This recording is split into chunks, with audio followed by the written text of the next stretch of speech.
Someone I was coaching was completely broken. His wife had left him for someone else, suddenly, without warning. One moment they were a family. The next, she was gone. Gone to a man who was richer. A lot richer. At least, that's how he saw it. She left for the money, he said. And maybe for the muscles too, he laughed bitterly, because he didn't have those anymore. Not since the accident. Not since the back injury that stole away the gym. The strength. The pride. He told me, with a broken voice, how he made hot chocolate every night for her son. How he kept the house clean, neat, warm, ready for her to come home. He couldn't work anymore. So he made sure he was still useful, still worth something. And as I let his grief settle, I asked him, "Tell me about before." Before her. Before the heartbreak. His eyes lit up and he remembered. Spain. Walking down the boulevard. Strong, confident, and proud. Mr. Nice, he called himself. Mr. Nice. But what I saw sitting in front of me was not Mr. Nice. It was someone else. A thin man, wearing clothes more suited for a quiet housewife than a vibrant man. Speaking softly, carefully, apologetically. I asked him, "Look through the eyes of Mr. Nice. What would he see?" He hesitated. "This," he stammered. "This isn't Mr. Nice. This is nothing, nobody. This is Sad Sam." So we dug deeper. A work accident, a broken back, sleepless nights with a breathing machine, fear of losing her, trying harder and harder, until somewhere along the way, he disappeared. The man she had married, the man she admired, faded, lost under layers of fear, exhaustion, and self-pity. She tried to tell him, more than once, but he couldn't hear it, because he had forgotten what it meant to be Mr. Nice. 1 week later, we started. Gym sessions, supplements, healthy food, new routines. And he discovered that with the right moves, his back didn't hurt. He started cleaning his house, buying new clothes, rediscovering old passions, salsa dancing. Bit by bit, he returned. Mr. Nice came back into the light. So today, he's not thinking about his ex. He's the most wanted dance partner on the salsa floor. He hasn't found the one yet, but believe me, the offers are plenty. And his ex? Well, if she ever sees him now, she'll know what she lost. Because sometimes, we don't just lose love, we lose ourselves. And when you lose yourself, you stop being the person your partner fell in love with. And in his case, the roles reversed. He became the caretaker, the housewife, not the man he once was, not the gentleman, not the strong, quiet protector. Because it's not about macho. It's not about muscles. It's about presence, energy, how you stand, how you look at the world, and how the world looks back at you. He forgot who he was until he remembered. And that changed everything. It's one thing to become someone else, to drift, to adapt, to lose parts of yourself along the way. But there's something else we must not forget. The importance of masculine and feminine energy, especially today. Especially in the West, where sameness gets confused with equality. I'm not talking about women cooking or men lounging with a beer after a hard day's work. I'm talking about something deeper. I'm talking about how we forgot. I see fewer and fewer real men, gentlemen, with manners, with presence, with quiet strength.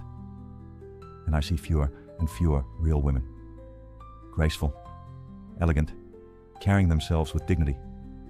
I see men walk into restaurants, and not even bother to hold the door open, not even think to pull out her chair. Sometimes they even let her pay. And I see women in old sweatpants, t-shirts from 20 years ago, moving through the world like they have forgotten the beauty they carry. So what does it actually mean to be a real man today? To stand in equality and still be a gentleman? Not by following a checklist, not by memorizing outdated rules, but by remembering who we are. Because somewhere we forgot.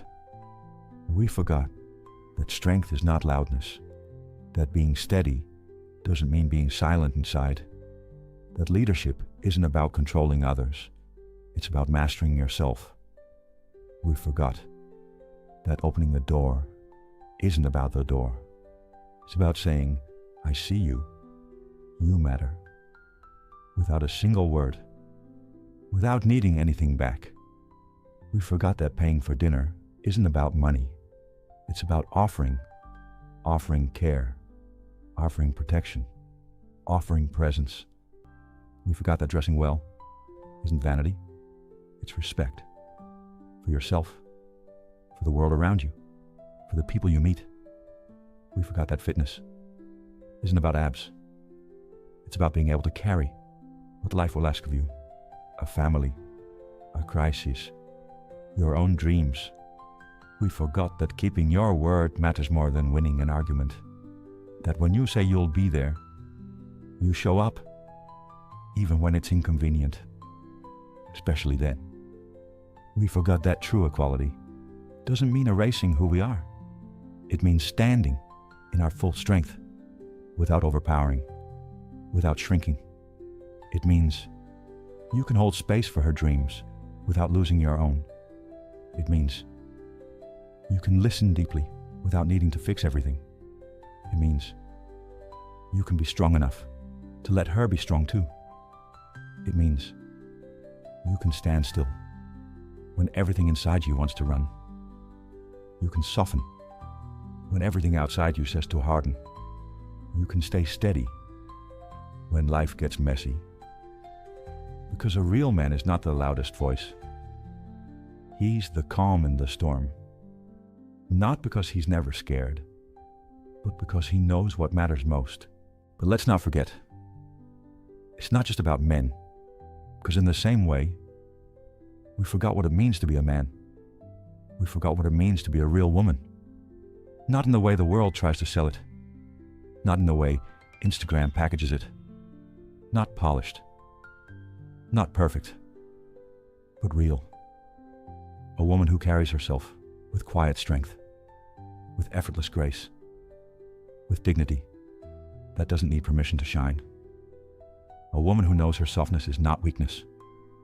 A woman who doesn't need to shout to be heard, who doesn't need to prove to be seen.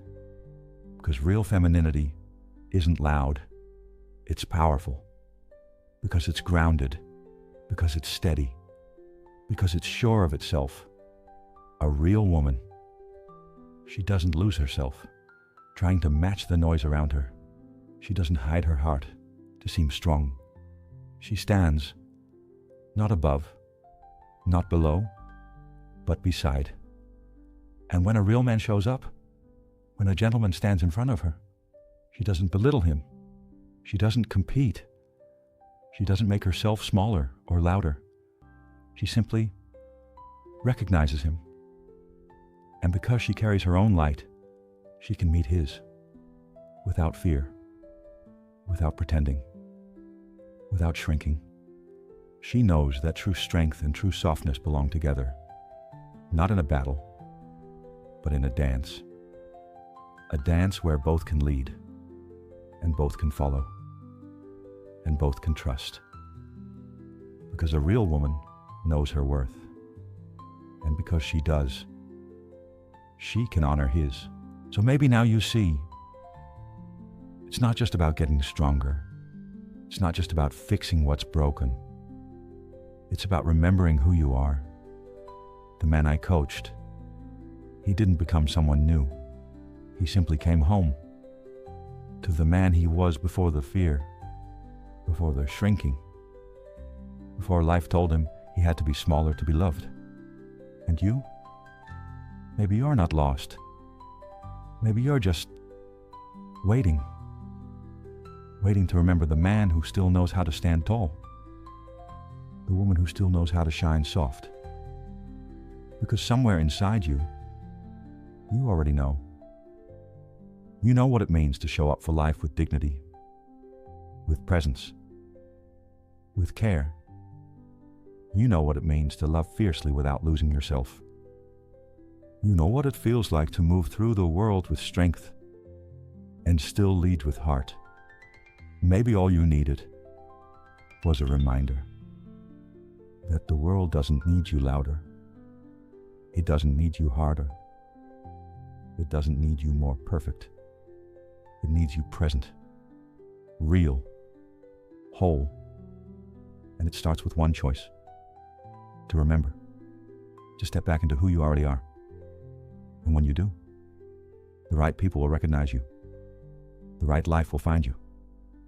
Because when you stand in your true energy, whether man, whether woman, you don't chase love. You become love. And that changes everything